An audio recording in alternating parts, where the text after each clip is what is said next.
tudo. Olá, tudo bem com você? Nesta aula nós vamos falar um pouco sobre aquele que é considerado o principal escritor realista brasileiro e também, por tabela, um dos maiores escritores brasileiros de todos os tempos, Machado de Assis. E por que o Machado de Assis é considerado esse escritor de tamanha importância no Brasil? Quais são as características que fazem desse escritor um dos principais aqui no Brasil em todos os tempos? É mais ou menos sobre isso que a gente vai falar nesta aula. Então, vem comigo aqui. O Machado de Assis, para começo de conversa, ele inaugura o realismo brasileiro. Veja, não é qualquer coisa você inaugurar uma escola literária no seu país, não é mesmo? E o Machado de Assis, ele fez isso com o livro Memórias Póstumas de Brás Cubas, que foi publicado em 1881.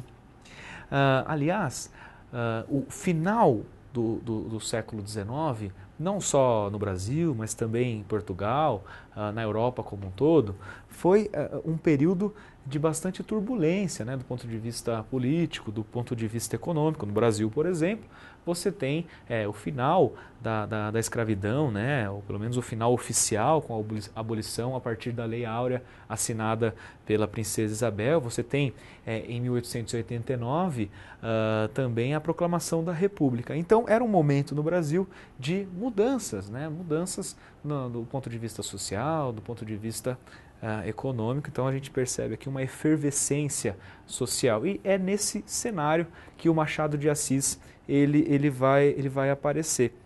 Então ele inaugura o realismo com o Memórias Póstumas de Brás Cubas e vai se tornar aí esse grande escritor. E aí você pode se perguntar, ainda mais se você conhece um pouco da história do Memórias Póstumas de Brás Cubas, você pode se perguntar assim, mas não é um livro que narra a história de um homem, né, um típico burguês que tinha muitas posses, muito dinheiro, acaba morrendo meio que na falência, mas o narrador não é o próprio personagem principal que conta a sua história depois de morto, como o próprio narrador chama no texto, né?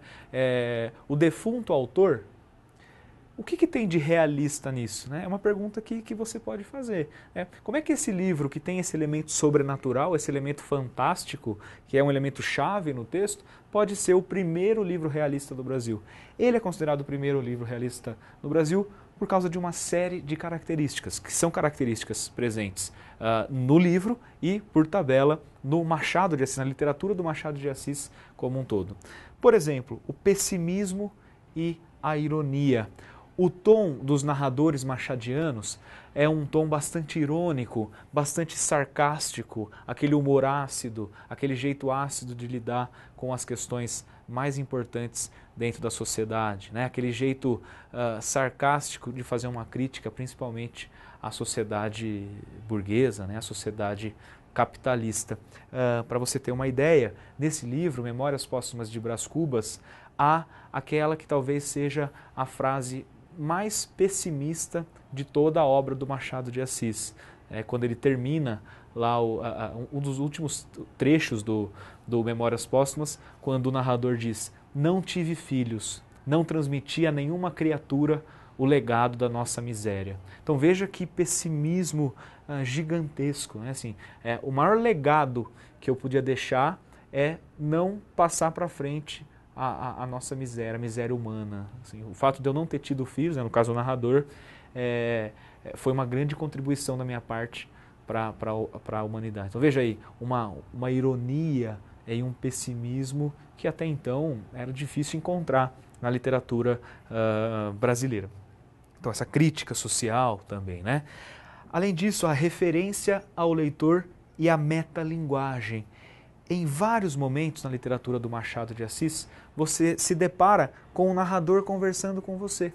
Inclusive, muitas vezes é um narrador que te provoca, é o narrador que diz que o problema do livro é você. Olha que petulância, né? Que narrador petulante. Você está lendo o livro ali e de repente você lê que o principal problema desse livro é você, leitor, porque você está acostumado com a literatura romântica, você está acostumado com a literatura que tem a idealização, e aqui os meus personagens não são assim. A minha literatura ela tem o andar dos bêbados, né? Como diz o Machado de Assis. Então, essa conversa com o leitor é algo que traz, né, o público para dentro do texto ainda mais, né? A metalinguagem seria o fato de, em alguns momentos, o narrador se reportar ao próprio livro. Então, este livro começa a ficar chato. Esse livro começa a ficar entediante. O próprio narrador falando isso é uma característica metalinguística. Fique atento a isso nos vestibulares da vida aí, né? E o narrador e os personagens complexos, que é a última característica que eu coloquei aqui, que aliás é algo que vai diferenciar o romantismo do realismo. No romantismo, dificilmente a gente encontra personagens complexos, esféricos, como a gente costuma dizer. Geralmente os personagens são simples, são planos. Aqui no realismo, principalmente no Machado de Assis, os personagens têm problemas psicológicos complexos, problemas realistas até demais, daí o nome da escola, né? O realismo.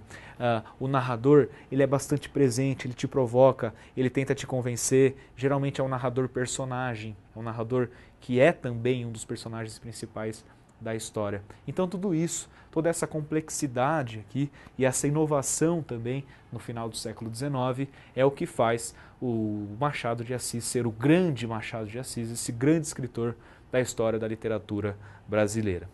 Bom, espero que você tenha gostado. Muito obrigado por assistir. Até mais.